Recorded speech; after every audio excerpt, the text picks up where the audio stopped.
మరి 9వ రాశి ధనుసు యాహ్! రాశి వాళ్ళకి 2025 రాశి ఫలితం ఎలా ఉండబోతుంది గురుగారు? 9వ రాశి గనక చూసుకుంటే ఇక్కడ వీళ్ళకి సాటర్న్, జూపిటర్ అండ్ రాహుకేతు హ్మ్.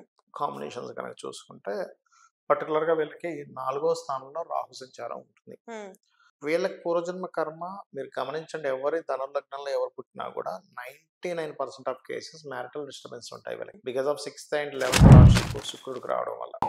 అయితే వీళ్ళకి జూపిటర్ ప్రెజెంట్ 6th హౌస్‌లో ఉన్నందుకు జూపిటర్ కూడా దీని ప్రభావం చూపిస్తూ ఉంటాడు. అంటే మ్యారేజ్ రిలేటెడ్ సంబంధించిన మీద ఉండే ప్రభావము మే 15th వరకు ఉండి దాని తర్వాత క్లియర్ అవుతుంది. అంటే ఓకే. ఏదైనా ఇప్పుడు కోర్ట్ కేసెస్ ఉన్నాయి, లేకపోతే గొడవలు జరుగుతున్నాయి. వీళ్ళు ఏదైనా కాంప్రమైజ్ అవ్వాలి, లేకపోతే క్లియర్ చేసుకోవాలి అనుకుంటే మే 15th తర్వాత బాగుంటుంది వీళ్ళకి హుహు. చెప్పాలంటే. ఓకే. అదొకటి. ఇక రెండో విషయం ఏంటంటే ఇక్కడ పర్టిక్యులర్‌గా చూసుకుంటే ఈ మూడో స్థానంలో సాటర్న్ సంచారం జరుగుతుంది వీరికి. మూడులో సాటర్న్ ఈజ్ ఆల్వేస్ దేనికి మంచి ఫలితాలు ఇస్తాడంటే ఇంటర్వ్యూస్ సెలెక్ట్ అవ్వడానికి బాగుంటుంది. హ్మ్. మార్చి 30వ తేదీ వరకు. ఏదైనా కొన్ని విషయాలు ధైర్యంగా ఇప్పుడు మనం చూడండి కొన్నిసార్లు ధైర్యం చేయడం, కొన్నిసార్లు ధైర్యం చేస్తాం. సో, ఏదైనా ఒక విషయం ధైర్యంగా అడుగు ముందుకు వేయడానికి హ్మ్. వీటికి చాలా అనుకూలంగా ఉంటుంది వీళ్ళకి. ఓకే. ధనస్సు వారికి గనక చూసుకున్నట్లయితే.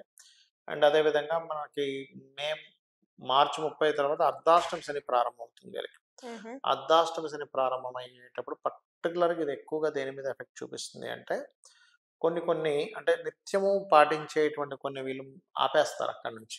అంటే కొంతమంది ఏంటంటే రోజు పూజ చేసుకోవడం, ఏం చేస్తాంలే అని కొంచెం నెగ్లిజెన్సీ. బద్ధకిస్తూ ఉంటారు. గుడికెళ్ళే అలవాటు చూస్తాంలే. హ్మ్. లేకపోతే కొన్ని కొన్ని అకౌంట్స్ కొంతమంది సీరియస్‌గా మెయింటైన్ చేస్తుంటారు కొన్ని కొన్ని. అంటే ఎవరికైనా ఒక చెక్ ఇస్తే అది ఖచ్చితంగా పాస్ అయ్యేలాగా. ఇట్లాంటి కొన్ని కొన్ని విషయాల్లో వీళ్ళు బద్ధకిస్తారు. అక్కడ ప్రభావం చూపిస్తది శని.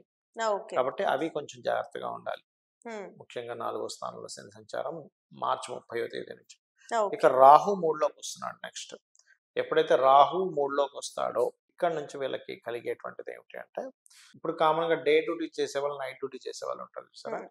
రాహు 3లో ఉన్నప్పుడు ఏంటంటే విదేశాల్లో ఉండే కంపెనీస్‌తో ఎక్కువగా టై అప్స్ ఏర్పడడము, విదేశీ వాటి మూలంగా ఫైనాన్స్ గ్రోత్ రావడం ఇట్లాంటివి ఉంటాయి. ఓకే. కాకపోతే ఈ ధనస్సు వారికి మే 30వ తేదీ వరకు 10th హౌస్ అంటే వృత్తి స్థానంలో కేతు సంచారం జరుగుతుంది. సో, 30 వరకు ఉన్నటువంటిది ఏదైతే వృత్తిపరంగా డిస్టర్బెన్స్ ఏదైతే ఉందో, ఆ డిస్టర్బెన్స్ అనేటువంటిది కంప్లీట్‌గా తగ్గుతుంది మే 30 నుంచి చూసుకున్నట్లయితే. ఓకే. అది పర్టిక్యులర్‌గా మనం గమనించొచ్చు. ఓకే. అండ్ ఈ ధనుసు వారికి మనం ఇందాక చెప్పుకున్నాం ఆల్రెడీ 7th హౌస్‌లోకి వెళ్తున్నాడు హ్మ్. గురువు మే 15వ తేదీ నుంచని. అక్కడి నుంచి వీళ్ళు ఏదైనా వివాహం కోసం ప్రయత్నం చేసినట్లయితే సక్సెస్ అవుతుంది. ఓకే. వచ్చే పర్సన్స్ కూడా ఎట్లా ఉంటారంటే వీళ్ళకి ధనస్సు వారికి ము మే 15 తర్వాత కొంచెం లుక్ వైస్‌గా కొంచెం బొద్దుగా ఉండడము, కొంచెం హ్మ్. కలర్‌గా ఉండడం, కొంచెం బాగా చదువుకునే వ్యక్తులై ఉండడం ఇట్లాంటి వాళ్ళొస్తారు. ఓకే. మరి 2025లో వీళ్ళు ధనుసు రాశి వాళ్ళు పాటించాల్సిన రెమెడీస్ ఏంటండి?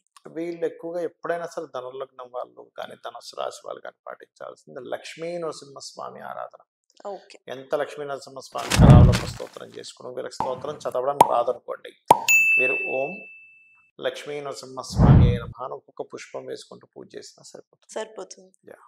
ఓకే. థాంక్ యూ గురువుగారు. శ్రీమాత్రే నమః.